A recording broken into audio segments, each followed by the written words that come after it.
Welcome to Adapted, the show where we discuss adaptations of various forms. My name is Tom, and with me is... Pat? Today we'll be looking at the work of 1905 Nobel Prize winner Jose Echegaray. Now, if you type Jose I was gonna Echegaray, say, yeah, if you're going to look him up, word of warning. yeah, if you type his name into Google, the first result is a mortgage lender, and the second is a retinal specialist. This kind of invisible quality Echegaray has shows how much he has endured. It's also interesting because apparently it's something he was trying to cultivate. According to James Graham, a critic who studied his work, Echegaray didn't know his own birthday, and scholars are able to figure it out on their own. He apparently just never learned it, or at least pretended he didn't learn it. That sounds like an affectation, but That yeah, does sound, that and when you sounds hear pretty more about effective. this But yeah, guy, yeah, it does sound like a kind of thing. But I thought it was funny because he seems to be the most invisible of the Nobel Prize winners in literature, with the exception of maybe Sally Prudhomme. But Echegaray has many, many more works published.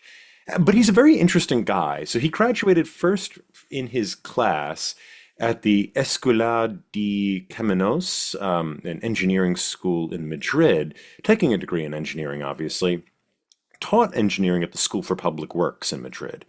He wrote treatises and species in and on physics, geometry, force production, solid geometrics, submarines, geology, political economy, and mathematics.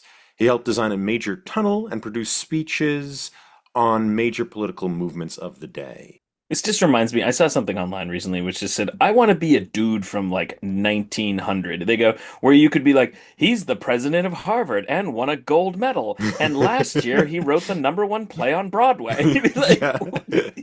"What was up with these dudes?" Yeah, this There is was so little before competition. It was nobody. yeah, it's before specialization. Yeah, so Yeah, they could just do have this sort anything. of like anything they wanted and apparently be successful. Yeah.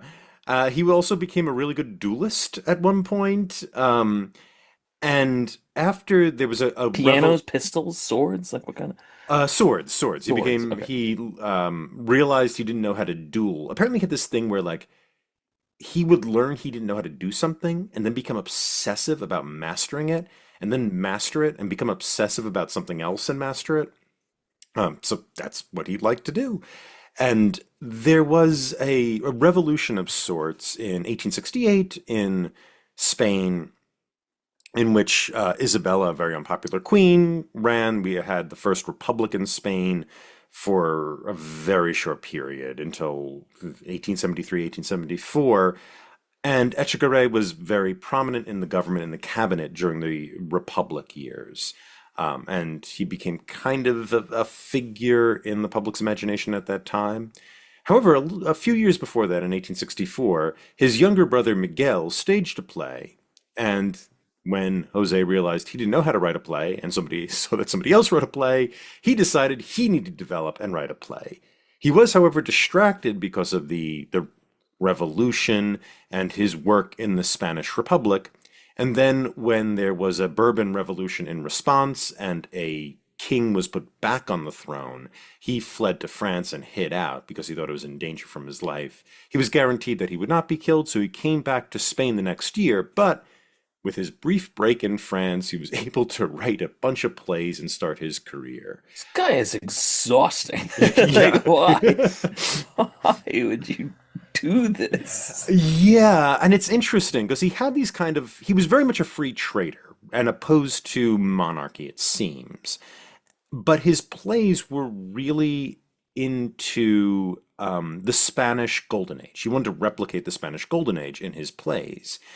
And his play premiered in his first play, La Libro Telonario, premiered in 1874, and a lot of the plots involved duty and the difficulties of duty, and sometimes duties that put you into double binds, things like that.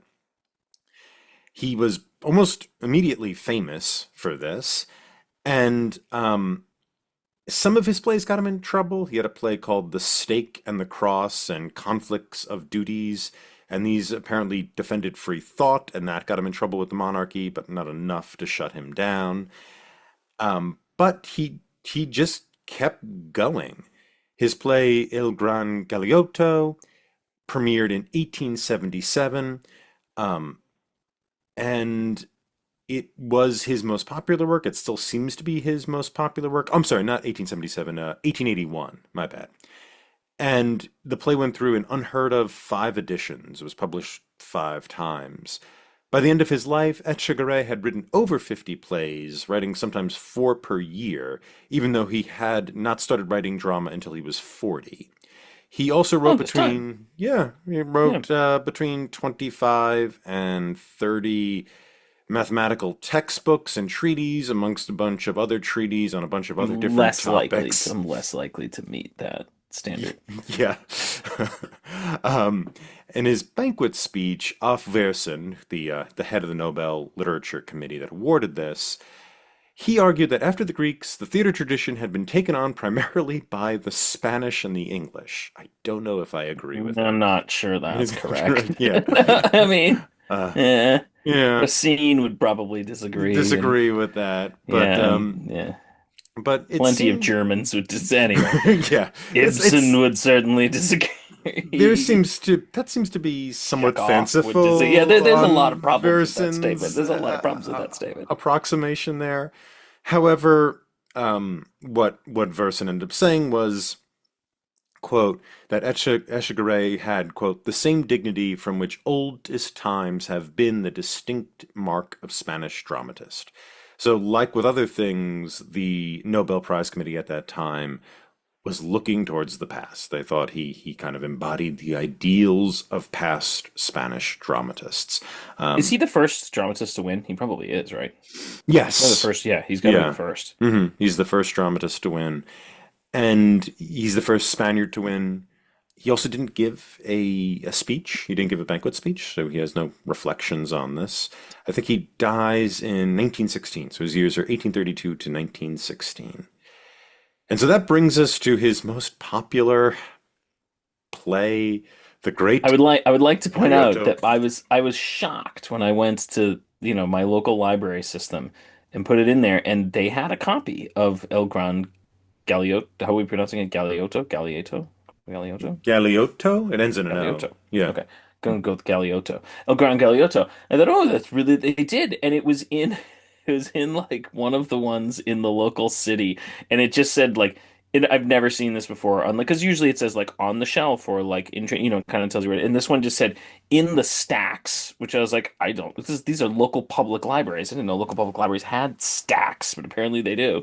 And so I put in the request for it. It came. It was this like ancient book from like 1905 and it has not been checked out. It was checked out a lot. It had like a lot, because it still had the card in the back, like the ones where you would literally have the stamps on Stamp it, it. and it had been checked out a lot. But the last time it was checked out was in 1955. So, so this book hadn't been checked out in 70 years. But it was, I mean, it was Wow. one of these things where I thought, well, he clearly, and the people, a bunch of people had written little marginalia in there. And it was clearly like someone, like it was, and it was always like the stupid notes where I'm like, oh, you clearly had to write a paper on this guy, didn't you? And they, and they would be like circling little passages, like putting notes on there, being like symbol, and a thing. I'm like, oh, like this is a reflection of society. I'm like, yeah, thanks for that pencil That pencil insight. mark here, dude. Yeah, that insight here, dude. Mhm. But it was fascinating to me that it was there, but that this it hasn't been checked out in 70 years. So yes, but it was popular. The number of actual marks on it from like 1905 to 1955 was a reasonably large number, but it clearly he has dropped off the Off radar. in popularity. Yes. Yeah, he can't compete with the local mortgage specialist Yeah, anymore. I love the fact that the Nobel Prize winner doesn't even show up. No, Yeah, and even he's Google's like, third on Google. you can't be looking for that guy. Like, You must be looking for a mortgage, sir. yeah, and I mean, he might as well be on the second page of Google results at this point. Like, he's probably not, no one's ever gonna find this guy. Yeah, yeah. His only redeeming facet, I guess the only reason to remember him is because of this bizarre Nobel Prize he Yeah, got. there's no way I would ever. Well, I mean, we can talk about the play. Let's go for it. But I There's don't think, still. I wouldn't read this. I would never pick this up and be like, oh, I've heard of this. I should read this. It's not like it's like Peer Gynt, or I'm like, I never read Peer Gynt. Probably should You read should that. read again. Yeah, I've Yeah. never heard of this guy until we started this project. I would have never known if it was a Jeopardy question who was the first Spanish writer to win the Nobel Prize in Literature. That would be a Jeopardy question I got wrong This is until one of those ones where this like I'm week. sure it will show up because they're gonna have like a, and he probably has been on Jeopardy because they probably do it as like, I bet it would be one of those things would be, they would give you three, like a group of three, and you'd have to pick what the grouping was, and it would be like Jose Echegaray, Heinrich Sienkiewicz, Sigrid Undset, and people would be like, they would just be that would get the beeps. No one would know who these guys are. Yeah, You might know Heinrich Sienkiewicz and Sigrid Undset. I'm being they obtuse. might know Sienkiewicz, but I or think they know Ingrid Sienkiewicz Sing. and I think they know Sigrid Undset, but I think but if you had like Sully Prudhomme, Yeah, Sully Prudhomme at least has the distinction of being the being the first. first, That's the yeah. thing. He's the So who was the first. German dude, the one that we had to skip because he did the history thing? What was his name? Oh yeah, something with an M. I don't. That one actually looked interesting, like Mitre, or they could be like Mhm. Bjornston or Bjornsson, Mhm. uh, Yeah. Jose Echegaray and Mitre, whatever his name was, the German guy. Mhm. People that no one would know who they are. Like no one would be Yeah. reading these. Yeah, I would have liked to be that person, but these stupid rules. I guess we could still do it, right? Still There's read it. I mean, but I no, think it's no. like 7 volumes, but it kind of sounds Yeah. interesting. It sounds like one of those books where I'm like, oh, that actually sounds kind of cool. Like it sounds like because I mean, I love the idea of like Gibbon, that this like three, this guy who just dedicates his whole life to writing a history of the Roman Empire, and apparently this guy did it for just the city of Rome. I think it's 7 volumes on just the city of Rome. He's the guy who won the Nobel Prize in the second Nobel Prize winner. I think it's Sully Prudhomme, this dude, and then Bjornsson or Bjornsson. So we had this, Sully Prudhomme literally can't find anything by him except one poem, so we can't do him. And the German guy, I don't think they ever did an adaptation, but it sounds like a monumental achievement what he wrote. Hmm. So it would be fun to read, but It'd be fun. Maybe we could do that as a bonus. that's a lot of reading, bro. I'm still almost done with Quo Vadis, but then if we're gonna do what was the Jean Christophe one? It was Oh like yeah. gonna figure that one Seven out. volumes there. Yeah. That's 7 volumes. That's the problem. These early Nobel. Anytime I'm looking through the list of things Mhm. we have upcoming, and I go, oh, thank God, there's a playwright. Those can't be volume. Those Mhm. can't be It enormous can't be, yeah. because the Satin Slipper didn't win, so I don't have to worry about Hmm. reading some Yeah. Oh 250-page play. God, what did we get the John Galworthy when we get to him?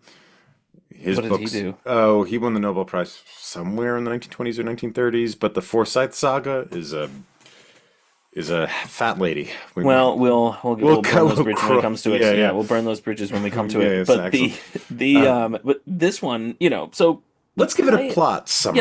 you can give a So plot. You give a plot summary. yeah, so it's about Don Severo is married to Teresa, and they have a happy marriage, but they have a friend's son who's died named Ernesto, Well, who's the a friend died. It's his son. oh yeah, the friend died, and the friend's son Ernesto is living with them as a sort of debt that the Don owes to his friend. Apparently, the friend bailed him out, and so he's going to take Ernesto under his wing. Ernesto appears to be a dramatic writer of some sort, though his dramatic writing Confusingly, stops. yeah, that just seemed to have been completely arbitrary. Yeah, But yes, this is just where I go. The playwright, I guess, write what you know. So he made yeah, his main character a playwright, but that yeah. never But comes up then, again. yeah, I guess he got distracted by other things, and Yeah, Ernesto does other never comes up things. again. Yeah.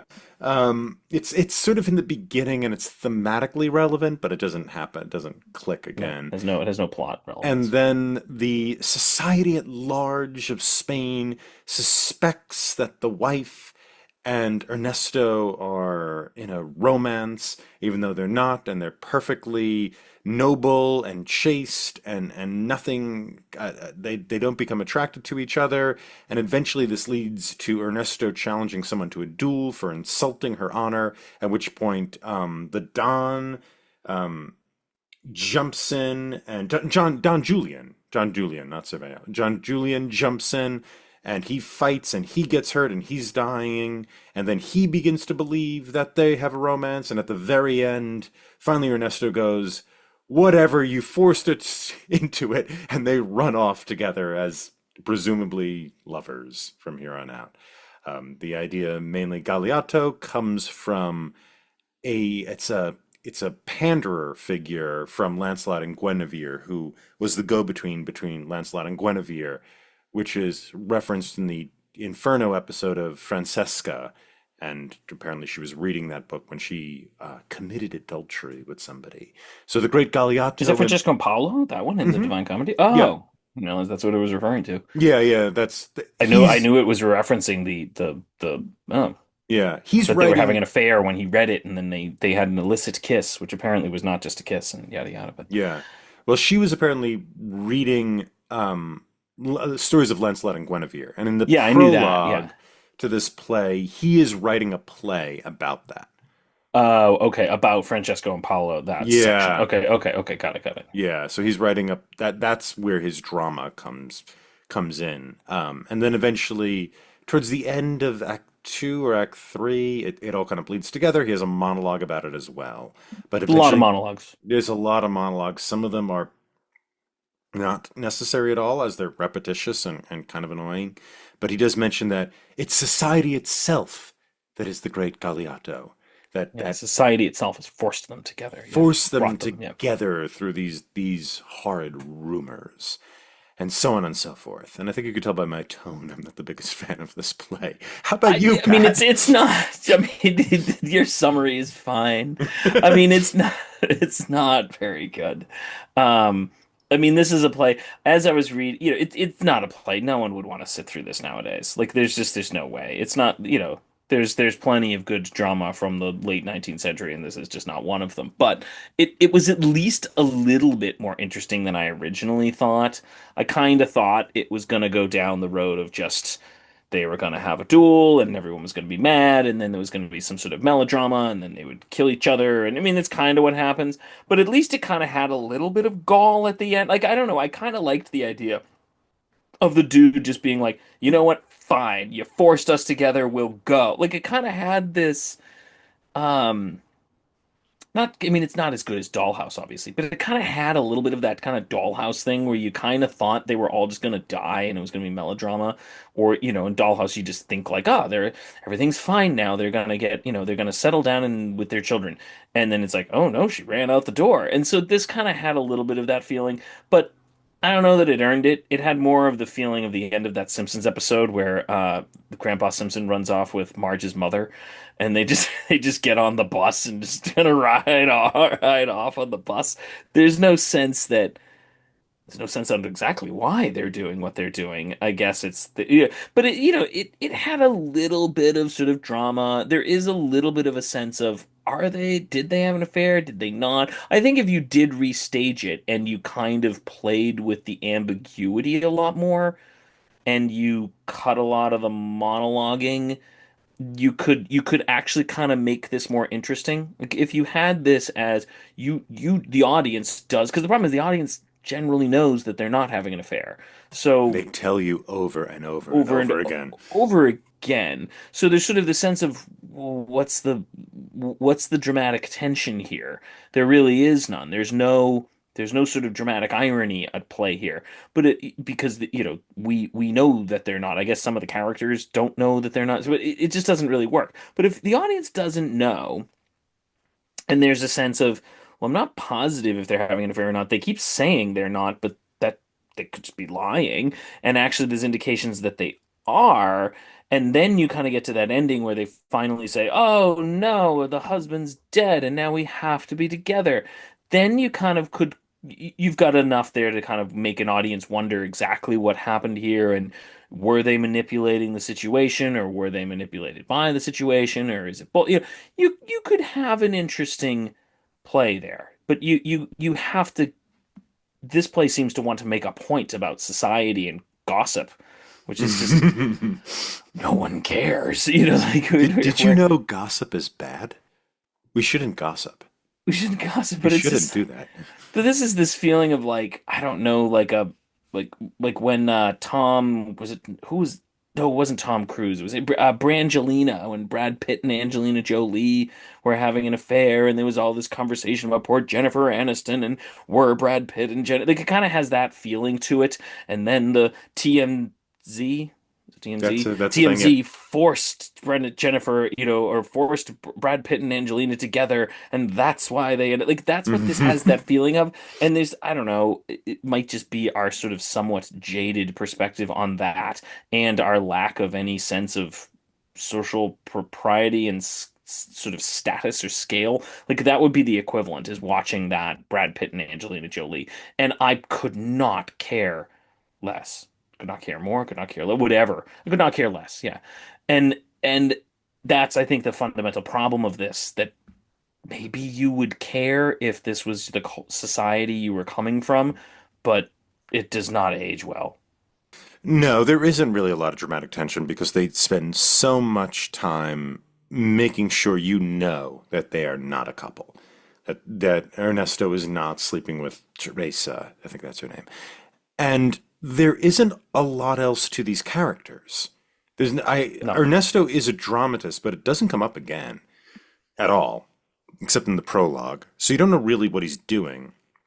The main character, the main Don, is in business of some sort. The film makes that a little bit more interesting, but he's doing some sort of business, and she is interested in presumably something. I can't think of a She has no single characteristics. I don't think defining she does anything. characteristics. Yeah, she doesn't do anything except show up at inconvenient times to have conversations with him. And the rumor mill that's started, that's in part inspired by the Don's brother and Mercedes, his wife, is also inspired by nothing. It doesn't seem like Servina wants anything from his brother, or is using the rumor in a way to get something. So he doesn't even seem to have a goal, right? We're not waiting for anything to happen. We're not waiting for anybody to achieve an objective. And until the duel comes along, there is literally nothing No, there's that we're there's waiting no there's for. no Yeah. action. No. Yeah, Godot is not come. There's no Godot even reference, right? There's nothing is You're not even coming. waiting for Godot. Yeah, You don't you're even know. just It's not that Godot doesn't show up. There's no one even knows he's on his way. yeah. And then there's, So it's a really kind of hard. I'm trying to imagine why this was so popular. I mean, I think there is a little. I think because it twists your expectations. I think that's my assumption.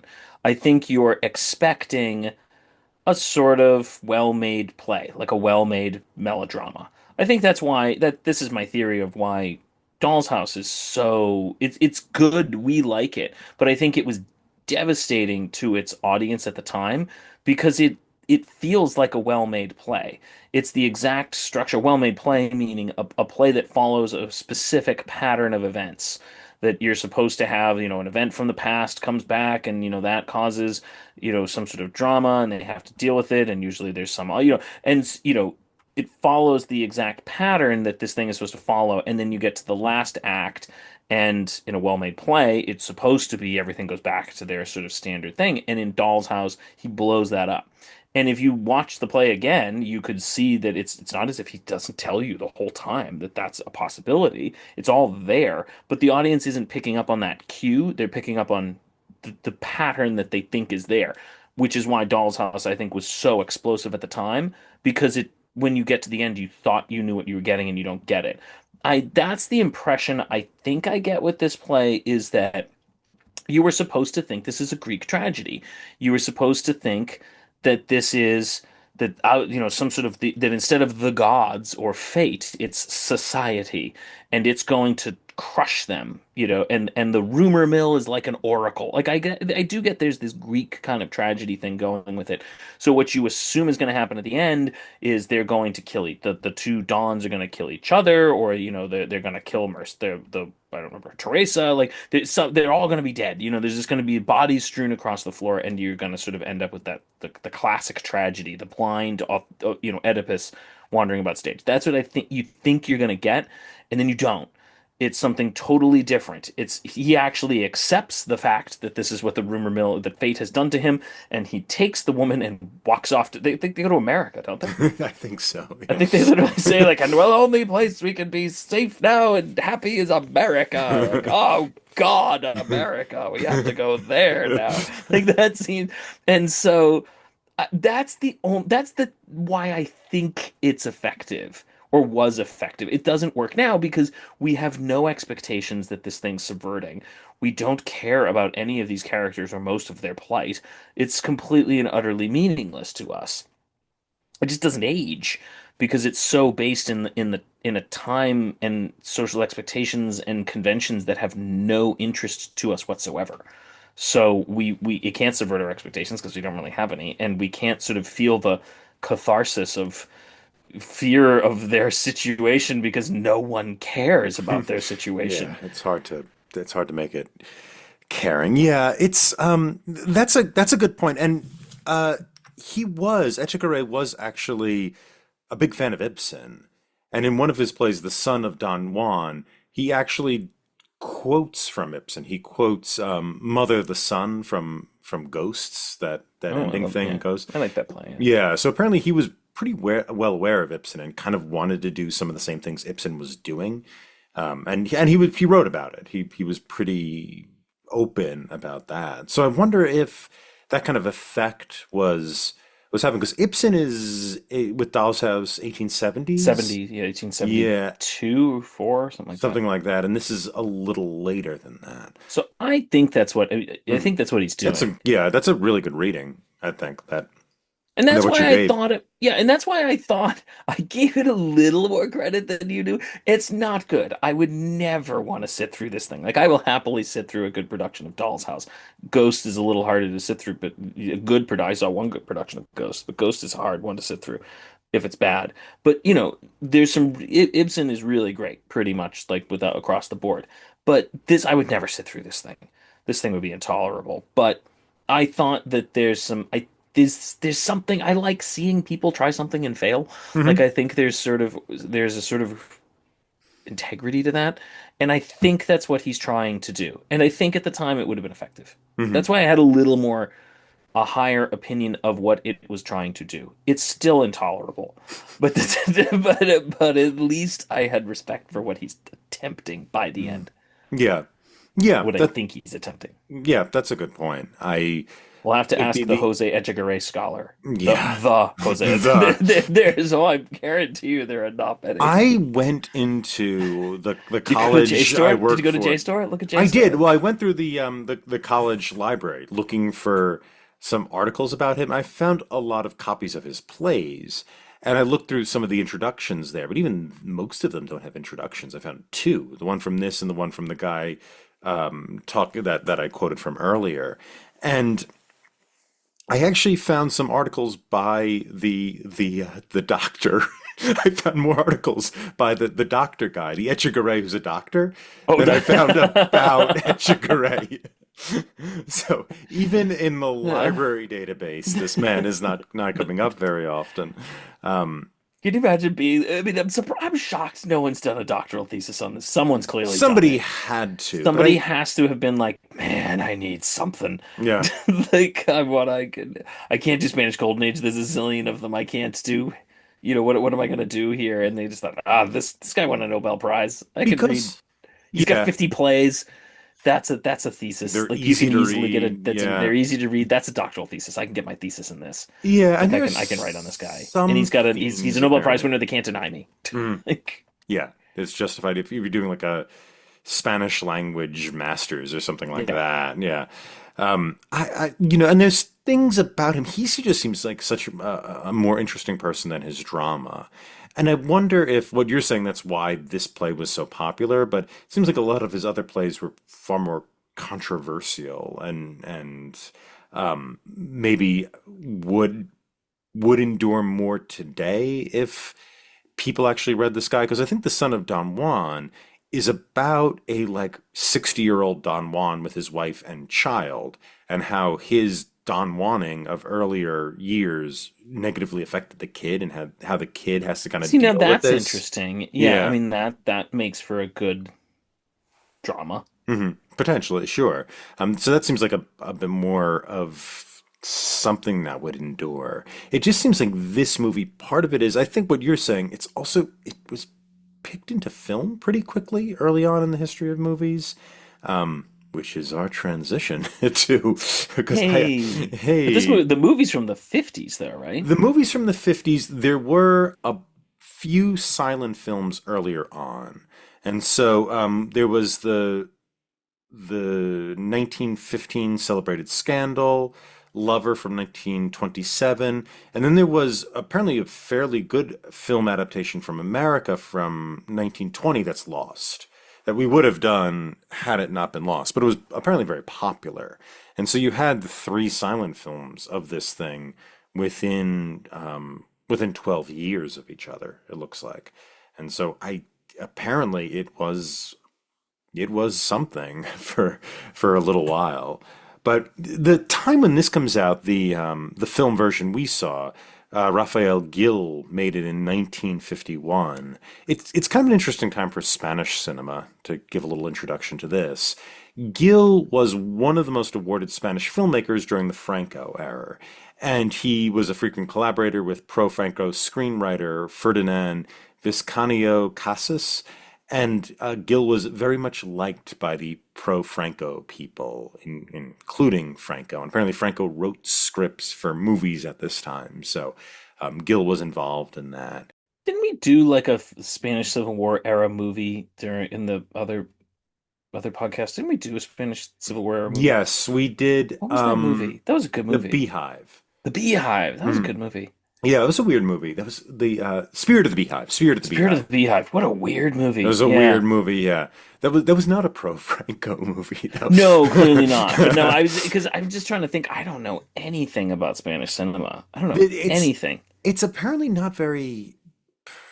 This is going to sound completely insulting, but apparently it's not very good. And I think apparently a lot of that has to do with the heavy hand of the Franco Yeah, I mean government that's not a involved. huge surprise. I mean, it's Yeah. the Soviet film is not very good. It's got some interesting stuff. We saw, we did like the Lear, but I think there's when you have a heavy hand, especially with a mass media, literature tends to flourish a little more easily because you can kind of do it underground a little bit. Film is such a mass media, it doesn't do well under dictatorships for the most part. No. And that seems to be what was going on here. And so what was really popular apparently was imports, that they would just do Spanish dubbing. And that was huge. The public, the Spanish public, loved American films with Spanish dubbing. And Franco would grant very few licenses for people to do that. Gil got an unheard of, like, 15 of them to dub movies because he was so popular with Franco. So he was able to do that while no one else was allowed to, or people would only get one or two. Um, but at that time too, 1951 is when you actually saw the Spanish neorealist movement. So people who were borrowing from the Italian neorealists, like people like Roberto Rossellini and Vittorio De Sica. The Spanish were watching that, and you had some neorealistic films coming out in 1951. The first of them were Furrows and Reckless, which both came out that year, the same year this came out. And so it seems like a real interesting year potentially, depending on the quality of these movies in Spanish cinema, where you have this kind of old guard Franco people still putting out this kind of rah-rah Spanish stuff. And you have these other people who are trying to put out something about the devastation of the war, World War II. And so there's a bit of a clash here. And I think in part that might explain why this movie comes out when it does. If you have a bunch of young filmmakers who are trying to do something new, innovative, and might be a little on the left, and you're Franco, or you want to appeal to Franco because that's your bread and butter, making a kind of grand um, a Spanish drama into a film that celebrates, or it looks like it's celebrating traditional Spanishness. Yeah, I would That's the agree with way that. to go. Yeah, Yeah. I think that's as far as I could tell from my research why the hell this movie came out in 1951 when apparently this material was very popular in the silent film era and then Dies wasn't. away Yeah. potentially for a reason. Hmm. As I said, the last time this book was checked out was 1955 from my local public library. Hmm. Yeah.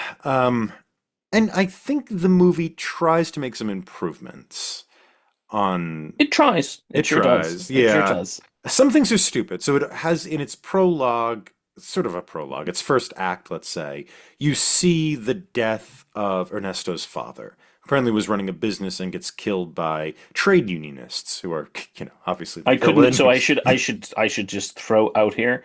I didn't. Tom apparently knows how to get English subtitles into Spanish movies on YouTube. I don't. So I'm going off of my reasonably okay high school Spanish, attempting to understand that. I had no idea why they threw a bomb at his car. I was like, who are these? My high school Spanish did not include the phrase trade unionists. That might Yeah. be why, Mm. whatever it was. But I literally was like, I don't know why they threw that bomb at his car, but I assume there was some logical reason. But Problem. It's hard. So the subtitles are pretty poor when they're just translating them literally from Spanish subtitles, which are just closed captioning going on live. So it's pretty crappy also from my end. But what did you there's say the word for banker got translated to? oh bacteria. We, I love I love AI. yep. But that seems to be what's going on. Also, Ernesto is an active musician. He is writing musicals, and the wife of the Don is in the company of actors. She's an actress at one point. He's writing something for her to perform in. And his dad gets killed, so he has to sort of take over the business, kind of, but he also has to move in with the dad's brother. So the Don now is the brother, the literal brother of Ernesto's father. He's Ernesto's uncle, and that guy at some point marries this actress five Oh years gosh, I missed after that. the event of the bombing. So Oh, I they're, didn't realize 5 years had passed. Wow, I I really did not. think I it's mean, my five and my years. mice. Yeah, I missed that, but Yeah, I think it's 5 years. I might have been mistaken also, but they haven't seen each other in a long time, and so there's a past history between Teresa and Ernesto, and the the there's also a history with the Don and Ernesto because they're actually blood relatives in this. And what ends up happening is they try to give the people who are spreading the rumor a little more incentive. Apparently, the people who are opposing the Don are other business people who want to prevent him from getting some sort of license in the parliament to do his business, something with yeah, I saw shipping. something. There seemed to be something with politics going on. Mhm. Yeah, I kind of got that. And so what they do is they kind of spread this rumor and they start a song. There's like a song that they Oh yeah, I got sing. that. Yeah, that was actually kind of funny. Yeah, That was actually pretty good. That was a yeah, good. That was a good addition. change. Yeah, I That think actually so. worked well. And so in the parliament, when they're arguing for the license, I'm guessing like an import license, it seems, or a license to build boats, something like that. They start singing the song in order That to was kind of distract him, funny. and it's really, really funny. And he like stomps off, and that ends up being the person who they duel. And the duel is, yeah, Well, the stakes the are duel high. story is similar because it's Mm, that they go into he's in a coffee shop and he mm, overhears the guy talking about it and yeah. then he goes and slaps him in the face and starts the duel. The guy who's the younger one, the one who everyone thinks is the Mister but isn't. Mm. Him, Ernesto? he Ernesto, I don't Mm, remember their names. yeah. The I don't have the play in front of me. I had to return it to the library.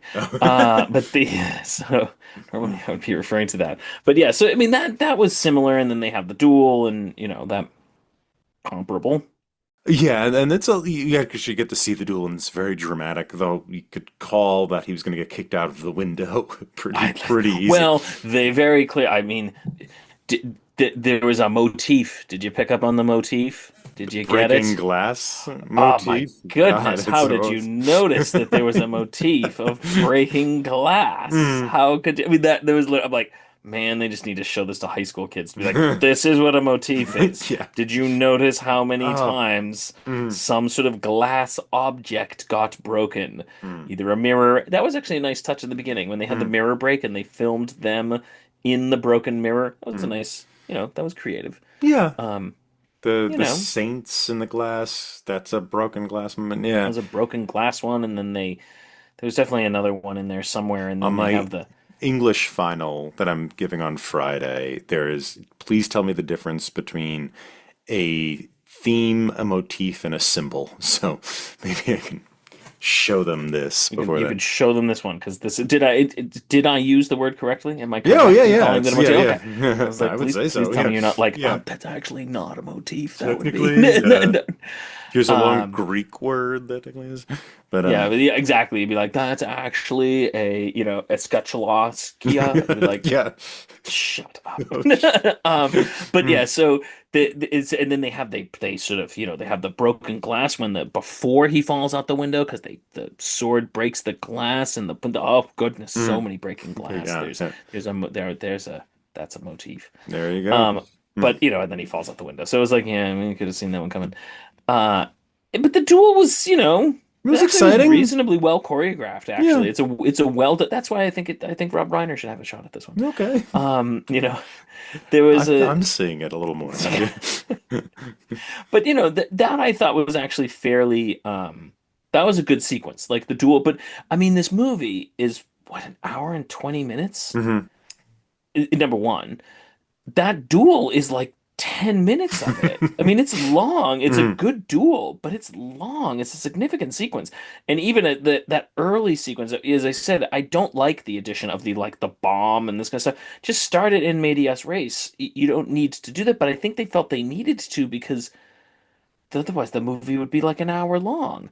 So they kind of are padding it already. I've also maybe partially because it was in Spanish and I was trying to struggle to understand what they were saying. It is a very talky movie. Like there's a lot of talking Hmm. Yeah.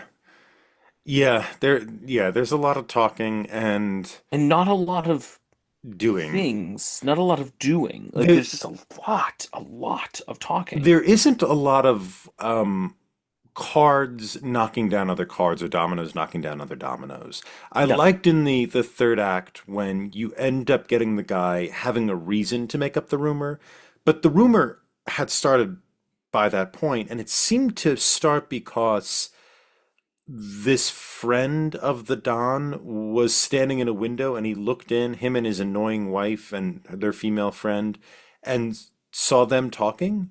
Saw a woman and a man talking, and they're like, "Oh, guess they're doing it." That's why they start the rumor. They just think that's happening. Now later, people take it over and use it for a purpose, but up to that point, there's no reason for you to believe these people are an item. You just saw them standing next to each other, and you started this whole thing. It Um, very much has the and then quality and not the which is bad storytelling. Bad, this is the South Park kind of thing, which I actually do respect. Is your scenes should be this because this because this because this because this, not and then. This is very much and then. Each scene feels completely divorced from the scene that preceded it until you get to that point. Then there's actually a causal sequence of events, and it does become more interesting. And that's kind of the play too, to some extent. The play is just sort of a series of scenes establishing the fact that the people that everyone thinks are in love and doing it aren't, and that everybody thinks they are. Like it just seems to be a series of scenes to establish that without a doubt. And there's nothing, there's no action, there's no causal sequence. You could take the whole play and flip all the orders around, and you'd still have essentially the same play until you get to when they start having the duels and there's an actual dramatic episodes occurring. yeah, there's no build. There's no kind of No, Freytag pyramid thing where you go up to a climax, no, right? There's suddenly a climax, yeah. right? It's And I mean, this, it doesn't need to follow the Freytag thing. Like that's a little bit overdone, the sort of, but it's a good way for high school students to understand a plot, but it's a little bit overdone. But you need something. Like it can't just be a complete flat line.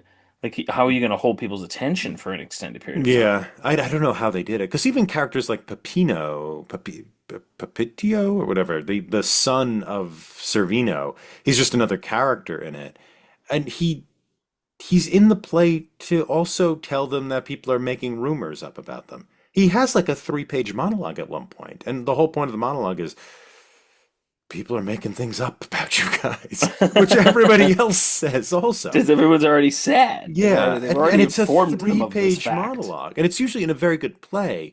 You think of, the most famous one I can think of where everything stops and there's a long monologue is Hickey from, Oh yeah, of yeah, course, yeah. from Well, I mean that The happens a Iceman lot. Yeah, Cometh. It happens, and but Eugene I, O'Neill does that a lot, but he he does does it a it to great lot. effect. And the effect usually is this monologue is going to give you something else. It's going to change the way you think about things. You have like fast, fast, fast, fast, fast. We're going to slow and take in this detail, and this detail is going to disrupt our view of what's happening. And that monologue doesn't do that. It does the same thing the rest of the stuff does. I mean, it's really. I was just doing with some students waiting for Godot, and you know, Did you do Lucky's monologue? well, we did Lucky's monologue. We looked at it and was kind of like, well, what's going on here? And the students didn't respond. But I wrote a paper on Lucky's monologue. I still did you? don't know what's going on in Lucky's monologue. Well, I But I wrote like a 10-page paper on Lucky's monologue. yeah, Pretty sure I don't entirely know what's going on in the Lucky's point monologue, we but it's kind of great. came to was like he's doing various intellectual moves from different fields, but they don't add up to anything. So it's sort of intellectual masturbation, basically, even though I didn't use that term with the students. But what was I put? Oh, there is like with that, there's a kind of idea of stasis, like nothing ever seems to change. Yet I think that play had more build, right? New Oh things yeah, I mean happen. there's significant dramatic tension. Yeah, absolutely. And things change, and you want to figure out why they're changing and whatnot. Nothing really alters in this play ever. And in the film, Until you get to the duel, then it yeah, does. yeah. That's why I say it's spending an enormous. This is why it was like you didn't need to go back in time. I guess you kind of did because again, this movie would be so short otherwise. Because you could establish the situation fairly quickly, and you don't. It feels like it needed to spend so much time convincing the audience that they're really not having an affair. They're really not. And it's sort of, and that was kind of its mistake. As I said, if you actually left that open, it could be a really interesting movie. Are they manipulating it? Are they not?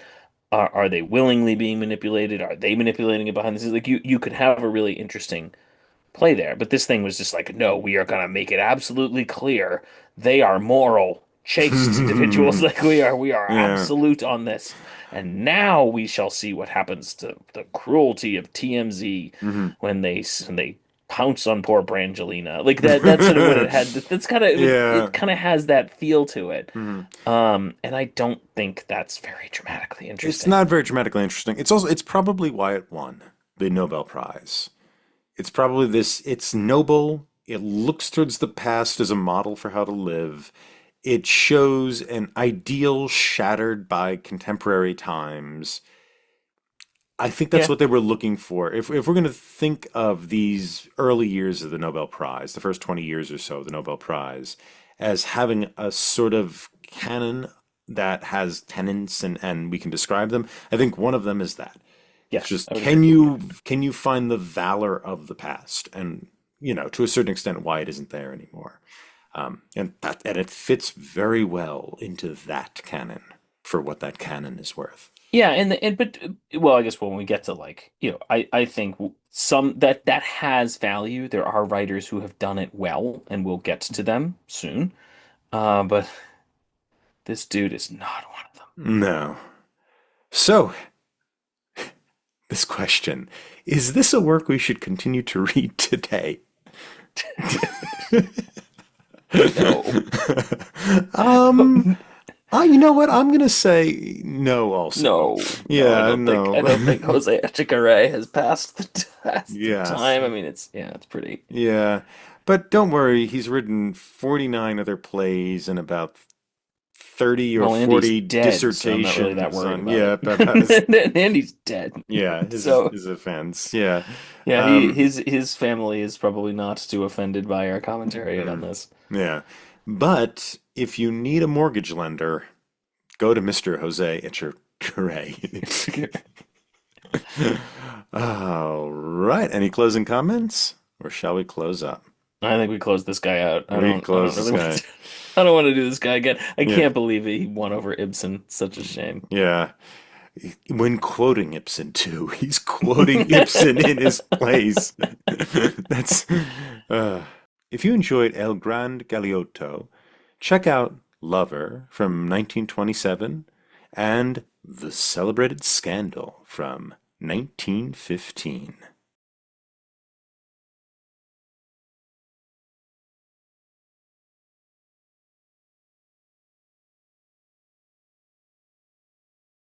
You can rate and review this show anywhere fine podcasts are available.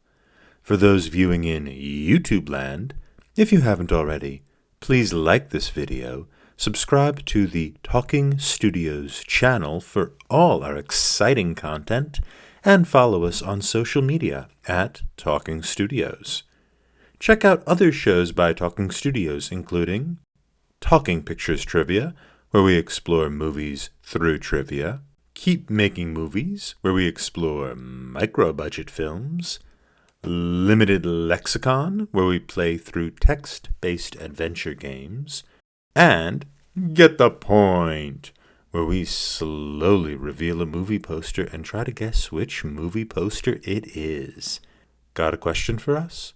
Call the Talking Studios hotline at 201-467-8679 and leave a message. It may be featured on a future episode. And if you haven't already, please subscribe to Adapt It, wherever fine podcasts are found. Join us next week when we discuss 1904 Nobel Prize winner Frédéric Mistral and his epic poem Muriel and the opera adaptation Muriel. See you then. Wow, Talking Studios. Next week, we'll be discussing the 1904 Nobel Prize winner Frédéric Mistral and his epic poem Muriel. Pat, who would you have direct this epic poem into a film if you could pick anyone? Let me think. I'm gonna go with Quentin Tarantino. Okay. Uh, He is now leading the poll in directors for Nobel Prize winners. oh, did we already pick him for something? I picked him for something one week. I think it might have been Bjornston as a complete Oh, joke, but oh yeah. I mean, this is, but I mean, you could. No, I mean, you couldn't make this work. But I don't know who else you're gonna get. Like the Pan's Labyrinth guy. Who's in Pan's Labyrinth? You can oh, get Del that guy. Toro, Del Yeah, you Toro. could get Del Toro maybe. I mean, it's got a little bit of a fever dream aspect to it sometimes. But I mean, I don't think anyone's gonna direct this. Who in their right minds is gonna is gonna make this into a modern movie? Yeah, God, I know. So for me, it was Oh, by the Terrence. way, I'd say Quentin Tarantino because, like, there's the dude who's like he tries to murder someone with a trident. That seems very out of a Quentin. Can't you see That seems that? That very seems like Kill Bill. Yeah, that's a yeah. very Quentin Tarantino. Like that seems like the dude taking the katana down to kill the gimp. Like that seems like so. You know what? Why not Quentin Why not? Tarantino? He kills a man with a trident. That seems very Quentin Sounds Tarantino. good. Yeah, I'm trying to imagine the kind of ironic and elusive humor that is Quentin Tarantino in this. Um, I would say this is a poem void effectively of irony. No, there's no humor. There's There's no not, humor there's at no all. humor anything at all in And yeah, this. it does not get its own joke. No. It does not get why it could be conceived of as funny. Hmm. Yeah. So for me, I would go with Terrence Malick, if you know Terrence Malick. It sounds familiar, but I don't remember what's he Terrence done. Malick, he did like Tree of Life, and he did Badlands, and he did that freaking movie that took place in Chicago with Richard Gere. And he Pretty does, Woman? Yeah. No, he didn't do Pretty Women. Let's see. His movie was Days of Heaven. That's it, from 1978. He did The Thin Red Line, The New World. Oh, I know the Thin Red Line. Yeah, The Okay. Thin Red Line. He directed that. Um, and a lot of his movies, you see this with Days of Heaven and with Tree of Life. There's a lot of it. He made a bunch. Like he made very few movies during his career, and then in like 2012, he just started cranking a little bit. A lot of his movies are like spectacular shots of landscapes and like camera floating through fields of wheat or whatever the hell else and blah blah blah blah blah. So I thought that would be appropriate. Also, his movies are tremendously boring, and I thought that would be really appropriate. I think he would be able to get at the sense of unmoving stasis that this poem communicates. That's why you need Andy Warhol, who just like filmed the Empire State Building for 8 hours or something. That would probably work pretty well here. Yeah, I think Andy Warhol is kind of joking a little bit with that. It's like, let's see how far they'll go. Malik and I think Mistral are both not. I think both of them are No, like, no, I'm not. No, I this get, is yeah. serious. The landscape is serious and it's filled with contentious activity that brings out the heart of man and woman. And I think Malik tries to do that in his pseudo-biblical blah. Have you seen Tree of Yeah, and this is Life? pseudo-biblical. This would work. Yeah, Yeah. you could. He seems like if someone's gonna do it, he's gotta. By the sounds of it, this man's got it. Yeah. Tree of Life is about a family in Texas based on Malik's own. And then at one point, he, there's one kid who like commits suicide, and then one kid who's like the narrative child. And then there's a third one. And I remember one reviewer is like, well, he's not the narrator and he didn't commit suicide. I guess all the other kids get all the luck because they just leave him out of the movie as a consequence. They don't know what to do with him. But at one point, he zooms back in time to the age of dinosaurs and then zooms forward to show how this family is at the end of this kind of creative process that goes back to the creation of Earth. Like it's that level of pretentious is Tree of Isn't that what Life. what's his name did? Oh, I get his name. The guy who did Our Town, Skin of Our Oh, Teeth. Skin of Our Teeth. That's Skin right. of Our Yeah. Teeth. Yes, that's true. Yeah. Yeah, Skin of Our It's Teeth is that kind of thing. Skin of Our Teeth is that type of thing. That's true. I feel like Skin of Teeth works though, but I don't like Skin of Our Teeth, but all right. yes, I like Our Town, but I I like don't that one. particularly like I don't Mm, particularly like Skin of Our Teeth. yeah. Apparently, it's just a there's a story that it's just a ripoff of Finnegan's Wake. Oh, really? Yeah, there's a rumor that it's just a it's he just took Finnegan's Wake and gave it actual structure. Oh, yeah. I mean, Finnegan's Wake has a sense of humor, though. Oh yeah, You clearly. know, Yeah. I mean, yeah. it's funny if it's incomprehensible, but it is funny. There is moments of I humor mean, in you it open when it up you're. to any page, you'll laugh at it. Okay, Mhm. we should we We we should we move on. we have We've gone off lost the the thread. rails. All right. Check in next week when we cover Mirio, which is how we're going to pronounce it, and the work of Frederick Mistral. See you then.